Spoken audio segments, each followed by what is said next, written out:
yazi zolo ngenza ivideo ngesithwalo awabona ama-comments amaningi ngahleka nje kodwa ngase ngicabanga ukuthi bafethu ngempela le ndaba yesithwalo i-serious ngempela singakhuluma nje sihleke ngoba phela sihleka noma kushoniwe kodwa bafethu ukuthwala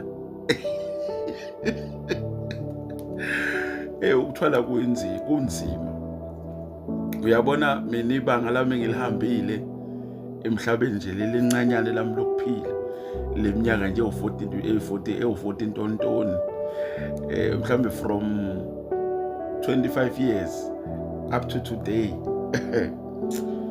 bafethu ngeke ngibonile khona izinto engempela ngamele uzenze umuntu noma ngabe kuthiwa usuxakeke kangakanani ngoba ufikuye ngapha bekudobe bethi la sokunikeza imali sokunikeza ifame but akekho umuntu okunika into engadingi lutho in return and ngesikhathi ekunika leyo nto azi ukuthi azokufuna iloko kuzoba ngaphezulu kwamandla akho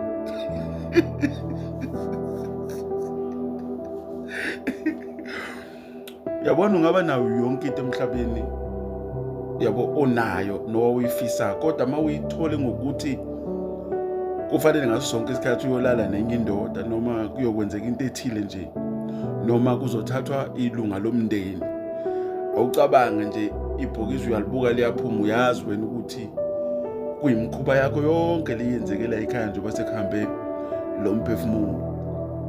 Abanye bahamba esifazi ukunikela ngezingane zabo, abanye bahamba esifazi ukunikela ngonina or ngoyise. Imvamisa kodwa ubaba kanawo amandla, umama yabona isithwalo sika mama nesengane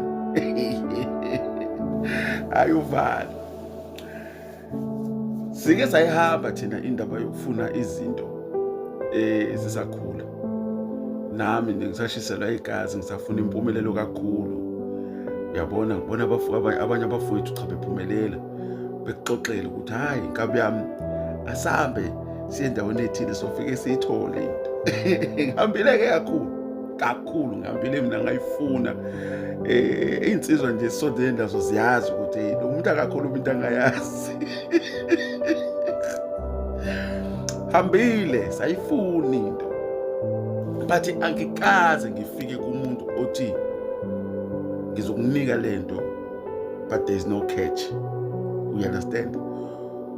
Abantu bengibahamba bengenza research in such a way ukuthi umuntu ngifisa ukuthi ngisise sijwayelane angichazele kahle ukuthi lento isebenza kanjani ihambe iklimaze kuphi. Asikho isithwalo esihle whether ngathi uhlaba inkomo whether yazi ukuthi isithwalo senzima kungangokuthi ngisho ngathi umuntu angathi ayivuka kuseni uphuza ubisi every day. You make sure ngo 7 o'clock uphuza ubisi. You make sure ngo 7 o'clock uphuza ubisi. Uzoboshwa. Uzolithatha apho lolu bisi ejele. And ngesikhathi ungasalitholi lolu bisi. Khona into ebuhlungu ezobiyenzeka kuwo ngeke ukwazi ukuyibekezelela. Uyabona ngihambe mina ngathola ukuthi asikho isithwalo esihle. Because ngangeke ngithwale ngomuntu wakithi. Ngangeke ngithwale ngoma. Ngangeke ngithwale ngumuntu omndeni. Ngangeke ngithwale ngokuhlaba inkomo. Ngoba uyihlaba inkomo sikhathali isilwane inkomo. Usuyisethi isilwane naye sesizoyihlabela thina manje yima wena. Sishaya usubhuqu umndeni. So akuyona ingcebo enenjabulo.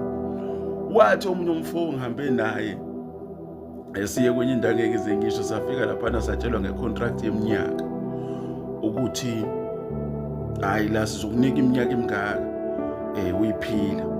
Ngiyakhumbula bathi kuyena u10 bathi mina ngawuthola u15. Ngathi mina ayi ngeke ngize ngikwazi. Yathi lenyanga wazi ngani ngomhlamba uzophila unyaka wodwa bese uyafa kanti uma uthatha lo 15 years uzokwazi ukuthi uyazi empilweni yakho no 15 years. Uyazi uNkulunkulu wenza ngamabomu lento ukuthi umuntu angazi ukuthi uzofa emva kweminyaka emingaka. Imagine you know ukuthi no 15 years. Imagine you know ukuthi sekusele 2 years ukuthi ufe. Uzobe usajabulile nazo zonke lezi zinto nazo. Ngoba kwawona no 15 years uvela uphenduke ngathi u3 years. Uyabo uvela ubemfishane. Yasithatha lensizwa lo 10 years. Uyazi ukuthi uyazi ukuthi kwathi ukuthi 5 years lo muntu wayengasekho happy esezacinga enayo yonke into ezacinga ethi mfethu sengisalile u5 ngithi mina sekusela u5 ngokuphazima kweso futhi washawa imoto washona. Awu lo muntu waseshona manje before time kwatholakala ukuthi kukhona kade ngasakwenzi ngendlela, uyabo, isithwalo esiyiyona okwakufanele enze ngayo isikhathi evuma. Ngala mina ngathi cha, ngincomele ngisale nawo lo 1 year, kodwa as long ngazi ukuthi lo 1 year uzobe unganazo izinto ezingikhathaza emoyeni, ngizobe u1 year wami kuNkulunkulu, it's fine. Ngoba ngisho le ekhaya elikhulu kwaSathane, ithembu zakhona zinkulu, kodwa zonke ziza at the cost. Zonke ziza nobuhlungu obuthile empilweni yakho ozodlula kubona before ujabule. Banakho ukuthi bakuthi funga yonke into uzibone untata emafutheni, kanti lamafutha lawa abasiwe ngaphansi asafudumala, asazobhoyila, akushisele zonke lezi zinto ezinhle osinikiwe. So mabethi thatha lento ayinobungozi. Bafethu, ukuze uhole uyasebenza, uyavuka ekuseni uyohreza, ayikho imali ezabhala. Ngoba nale ngene ngephutha ugcina uyiboshelwa, ugcina unabo unzima ozobuthwala ngayo le ngene ngephutha wayidla. So lento yeyithwalo iyekeni bafethu, klinani imsamo yasemakini, nidedisa amadlozi ayingalungile, nigeza ikhoma zomkhulu beni ababethakade, nigeza izinkabi lezi enanizelwe nazo zabulala abantu zaletha ichile emndenini. Gezani indeni yasemakini, gezani izidalwa zasemakini, gezani imimoya yasemagcekeni akini, khohlwani ukuthwala. Ngoba isithwalo asimosheli nje wena wedwa, simoshela igeneration yomndeni wonke, ngoba usukumoshe yonke into. And imali-ke laphuma idlozi ekhaya, eyavele iphuma kalula, ave kumqanzo ukubuyisa idlozi ekhaya.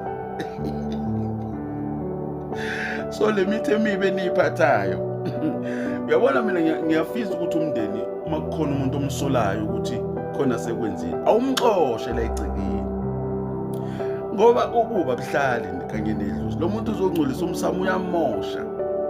Hlangana nje nibe nesibindi nimxoshe, ngoba ngeke kuphinde kulunge lutho.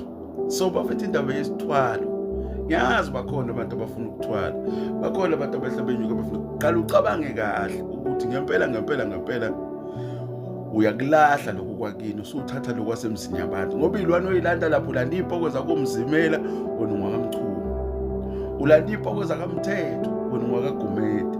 Iy'poko zakaMthetho ayikhule ngosiko lakaMthetho, uyayithatha wena uletha kagumede, ucathi yonke into izoba right. Angisho ukuthi ngithini, kodwa njengomuntu oke wayihamba le ndima, wayibona, wayiresearcha, asikho esinganabungozi. Ngisho ngathi uhlapha imbuzi, ngisho ngathi wavuka ekuseni ngamanzi abandayo, azogcina ekugulisa lamanzi, ngoba vele isithwalo sisuke singezile kuzohlala forever. Suke kukhona la sizokuhlukumeza khona, ngoba phela ukwazi ukuthi wena ungancebeleka forever ngento engayona yakini, ngento engayona yokudala uNkulunkulu. Kodwa-ke thwalani. Uyawakhumbula la mazwi wami, usuthathile kungasaphumeki. Usufisa engathi ungangaba nalutho, ungaqala phansi uhlupheke, kungasahluphekeki. Ila into ngophondo. Hayi kodwa kulungu selapha phezulu ngokwempilo.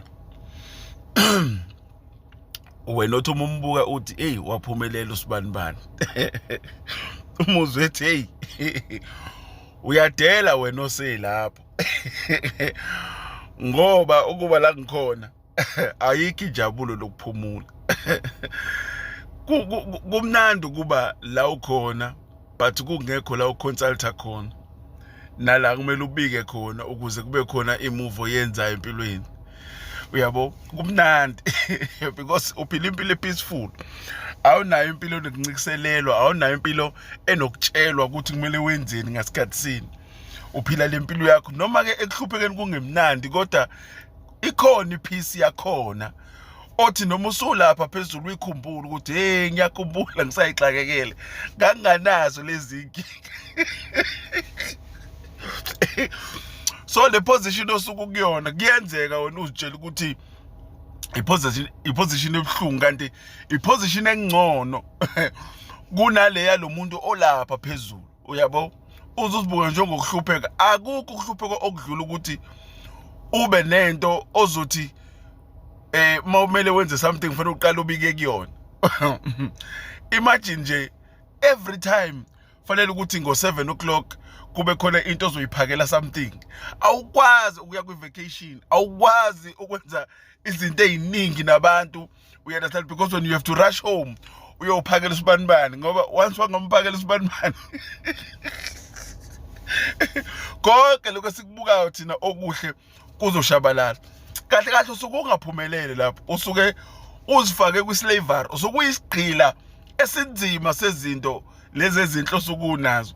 Uya-understand ungabi nayo ipeace but unayo yonke into oyifunayo kodwa ipeace awunayo. Lento ebalulekile mina ngabe nawo awunayo kodwa uthola ukuthi lo muntu ohlanganisayo ukuze lale edlile kodwa ulala ubuthongo meselele. Uyabo ngisho ngashift inyanga yonke ayegoli ayikho into emphoqayo ukuthi asheshe abuye because uma engabuyile wazoyiphakela kuyashabala. Kahle kahle umcebo wakho kusuke kuyijele phela, ijele akona ukuthi uvalelwe Westville, khona ijele oyikhandela lona uhamba emhlabeni ukuthi hey ngayifake nje. So kunokuthi ucebe ngezinto ezizofuna ukuthi ugijime kungcono ipeace. Uyabo uthi noma uhlanganisa kodwa unepeace, awukweleti lutho.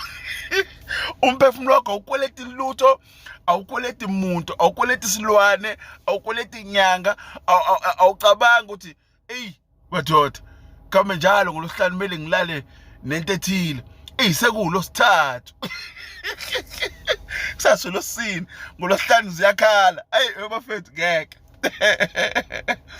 Ake sikubonge lokho kuncane esinako naloko esikusebenzele, hayi lokho esikukhandele, ngoba lokho esikukhandele akunayo ipeace. Hey ungahamba ngeLamborghini angikhathali but ngeke uzobe nepeace, uyabo, elingana neyalo muntu onganalutho, lo vuka ahlanganise, lo vuka athi inkosi yami ingane zami zingani namhlanje. You understand? Kodwa uma sekwenzekile lokho wakuthola ukuthi ingane wayibona zidla unepeace, wena zakhe ingane zithi zidla ubucabanga ukuthi ngolosihlanu uyodunusa.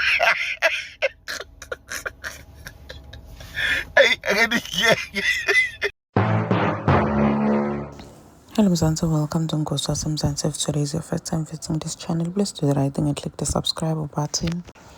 And also don't forget to smash the like button. Bodi ukhipha ama-video awenda ama-video mayelana nokuba nesithwalo. Uyasho ukuthi ukuthwala akusi-easy ngale ndlela sicabanga ngakhona. Kuthwala kumatima, abantu abathwele abaphili kahle, uze ubeve basho ukuthi hey uyajabula wena awunganamali uhlupheka because kude mlobeka kuye mawufuna kwenda something. So like he was basically trying to tell you and warn you guys ukuthi ninganabeli bantu labathwele thinking ukuthi baphila impilo lenhle, baphila impilo le-right because abaphili kahle. Wena ukuthi baningi abantu abathwele, labanye siyabade, labanye siyababona ukuthi hayi cha ke lona uthwele, it's easy ke ngalesi sikhathi kumbona umuntu othwele. Ngesikhathi ke simane sisole ukuthi ngathi but he's just saying ukuthi nje it's not worth it ukuthwala ube siyophila kabuhlungu. Kubuhlungu manje nje uhluphekele, ufeke uhlupheka nokuthi uziyofuna into kokuthi ube nemali ngalesinye isikhathi uyofuna tinyoka bese ugcine awusaphila impilo litakujabulisa. Please do comment what you think below down on the comment section. Don't forget to hit the notification bell. I will see you on the next one. I'm signing out. Goodbye.